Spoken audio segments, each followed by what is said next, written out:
La guéguerre se poursuit au sommet de l'État au Malawi. Le vice-président vient de porter plainte contre le président Peter Mutharika. Il demande son départ du pouvoir.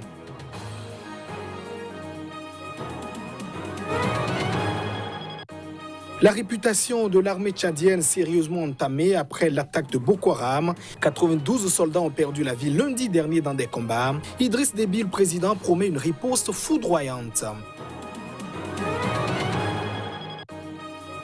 Et puis, le Mali enregistre ses premiers cas de coronavirus. 2 personnes ont été testées positives au virus. Elles sont rentrées récemment de la France.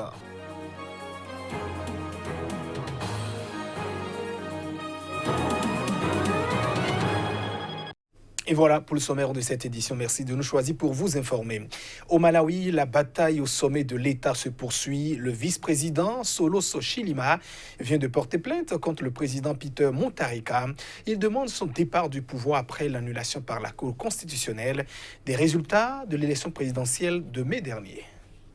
Au pouvoir depuis 2014, Peter Mutharika a été réélu en mai 2019 dès le premier tour, crédité par la commission électorale locale de 38,5% des suffrages contre 35,4% au chef de l'opposition Lazarus Chakwera. En désaccord avec le président sortant, Solos Chilima était arrivé à la 3e place du scrutin avec 20,2% des voix. Mais la Cour constitutionnelle a annulé la victoire de Peter Mutharika en raison de fraude et ordonné une nouvelle élection programmée le 2 juillet 2020. La bataille fait rage depuis des mois entre l'opposition et les chefs de l'État qui a refusé de promulguer les lois nécessaires à la tenue du nouveau scrutin et de démettre les membres actuels de la commission électorale ainsi que le demandait la Cour constitutionnelle dans son arrêt historique. C'est pour obtenir le départ des membres de la commission électorale que Chilima a porté plainte contre Mutharika. Selon le jugement de la Cour constitutionnelle, le fait que les membres de la commission électorale soient toujours en fonction est inconstitutionnel et illégal, a plaidé l'avocat du vice-président Chikoza Silungwe. Le tribunal compétent n'a pas encore fixé d'audience pour entendre ce dossier. Le chef de l'État a fait appel de l'annulation du scrutin devant la Cour suprême qui doit examiner le dossier à partir du 15 avril. Cette procédure pourrait retarder le nouveau scrutin. Les États-Unis ont condamné ce mercredi les violences liées au référendum constitutionnel du dimanche dernier en Guinée, qui ont donc fait une trentaine de morts selon l'opposition. Ils ont également critiqué le pouvoir d'Alpha Condé. Par un communiqué de leur ambassade, les États-Unis expriment leur vive inquiétude et condamnent toutes les exactions liées au référendum constitutionnel dimanche en Guinée. Washington dit partager les préoccupations internationales sur l'organisation du scrutin, la régularité des listes électorales retenues et l'absence de dialogue entre le pouvoir et l'opposition, absence à laquelle le gouvernement n'a pas remédié, note la diplomatie américaine. Dans un communiqué, le représentant de l'ONU en Afrique de l'Ouest, Mohamed Ibn Chambas, a condamné tous les actes de violence, l'usage excessif de la force, ainsi que les violences à connotation intercommunautaire survenues à Nzérékoré. La France avait quant à elle estimé ce mardi que le référendum et les législatives qui se sont tenues simultanément n'étaient pas crédibles. Le pouvoir n'a toujours fourni aucune indication précise sur la participation ou l'annonce de résultats. Le ministre de l'administration du territoire a cependant assuré mercredi que l'immense majorité des Guinéens avaient pu voter dans la discipline, la sérénité et la quiétude totale. Les appels au boycott se sont traduits par endroits par des actes de violence, a-t-il reconnu, en faisant état de quelques 450 bureaux de vote vandalisés ou saccagés et d'un mort près de Mamou. L'armée tchadienne a la réputation écornée. La mort d'une centaine de soldats en début de semaine a porté un sérieux coup à l'honorabilité d'une armée pourtant présentée comme un rempart contre le terrorisme en Afrique. Les précisions. Lundi matin, vers 5 heures, des combattants du groupe djihadiste Boko Haram prennent d'assaut la presqu'île de Booma, dans la province du Lac, où se trouve une base de l'armée tchadienne. Dans cette zone, à la frontière du Tchad, du Nigeria, du Cameroun et du Niger, les attaques se sont multipliées ces derniers mois, les djihadistes profitant de leur connaissance de ce terrain marécageux parsemé d'une multitude d'îles. Habituée à repousser de simples raids ou des attaques suicides, l'armée a dû faire face lundi à plus de 7 heures de combat.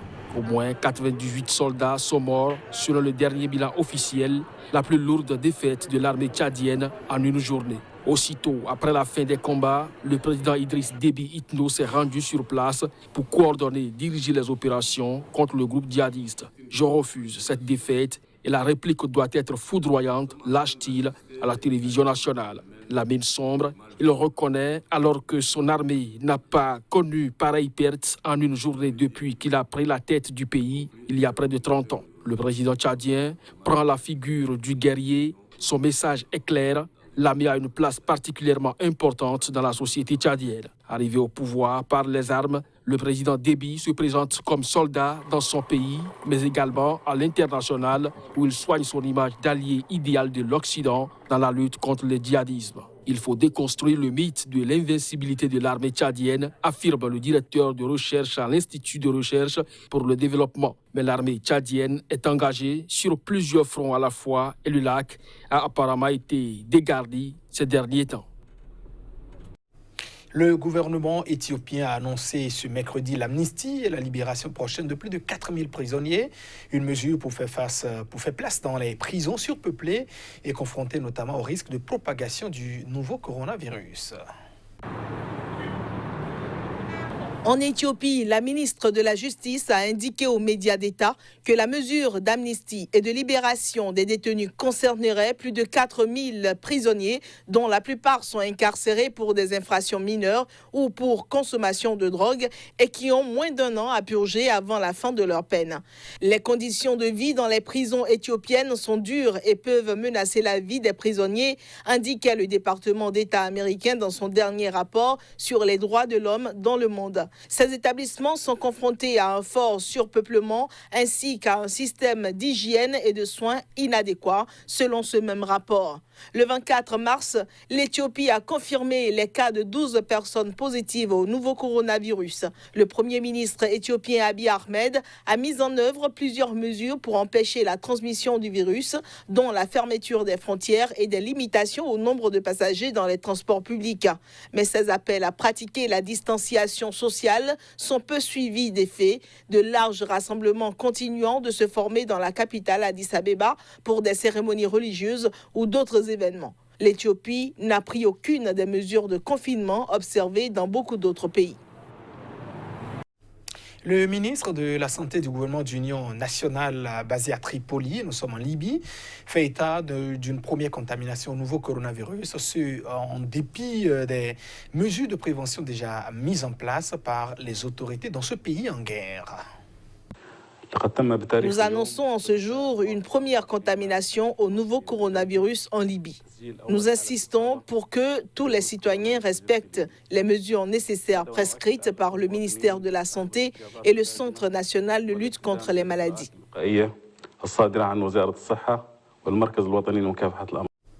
Et l'Algérie, de son côté, l'autre approuve la chloroquine pour traiter le Covid-19. Dans certains cas, c'est le ministre algérien de la Santé qui a fait donc l'annonce. Les détails.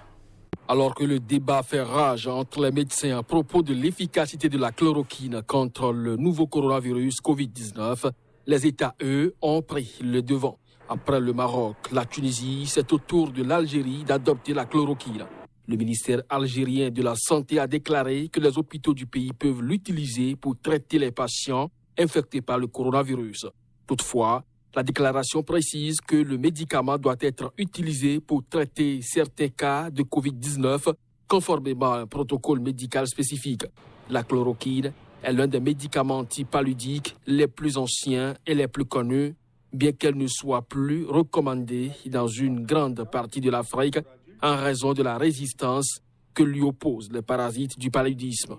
Dans le traitement des patients atteints du paludisme, le médicament a été utilisé pour réduire la fièvre et l'inflammation. Selon l'Organisation mondiale de la santé, il n'y a pas encore de preuve définitive de son efficacité dans le traitement du Covid-19, mais il fait partie des essais en cours. Pendant ce temps, la course au stock a commencé dans le monde. À noter que 17 personnes sont mortes de Covid-19 en Algérie, qui compte actuellement 230 cas de coronavirus, dont 54% dans la province de Blida, au sud de la capitale Alger. Le Mali a enregistré ses 2 premiers cas testés positifs au nouveau coronavirus. Les 2 personnes sont de nationalité malienne et sont rentrées de France à la mi-mars. Les précisions. Jusque-là épargné, le Mali a fini par enregistrer ce mercredi 2 cas de contamination au coronavirus. Un vaste pays sahélien où des régions entières sont inaccessibles au service de l'État en raison des violences djihadistes et des conflits intercommunautaires qui ensanglantent des communautés depuis 2012. Mais les hôpitaux de la capitale tentent ces dernières semaines de se préparer tant bien que mal à la pandémie. Au quartier du Point G, un ancien bâtiment désaffecté a été ainsi transformé en centre de confinement avec 7 lits. Nous sommes chargés du diagnostic de tous les cas suspects au Mali. Donc si quelque part au Mali, on identifie quelqu'un qui a les symptômes, les signes, ou qui a été exposé parce qu'il a voyagé, ou parce qu'il a voyagé avec quelqu'un qui était infecté, donc voilà, donc on nous envoie et nous sommes impliqués dans le diagnostic moléculaire de ces cas suspects-là. Afin de lutter contre la propagation de la pandémie du coronavirus, le président Ibrahim Boubacar Keïta a annoncé ce mercredi un couvre-feu nocturne dans tout le pays. En plus de l'état d'urgence qui prévaut dans notre pays, en raison du contexte sécuritaire, l'état d'urgence sanitaire est décrété. Un couvre-feu est également décrété. Il sera rigoureusement appliqué de 21h à 5h du matin jusqu'à nouvel ordre, et ce à compter de ce jeudi, a déclaré le chef de l'État sur la télévision publique malienne. Malgré le risque sanitaire autour de la pandémie, le président malien a confirmé que les élections législatives qui ont été repoussées à différentes reprises auraient bien lieu ce week-end. Ibrahim Boubacar Keïta a également annoncé la fermeture des frontières terrestres, sauf au fret et au transport de marchandises, et que les marchés resteraient ouverts. Le gouvernement fera tout. Mesdames et messieurs, ainsi se referme cette édition. Merci de votre attention. Restez fidèles au programme de votre télévision CK TV. Au revoir.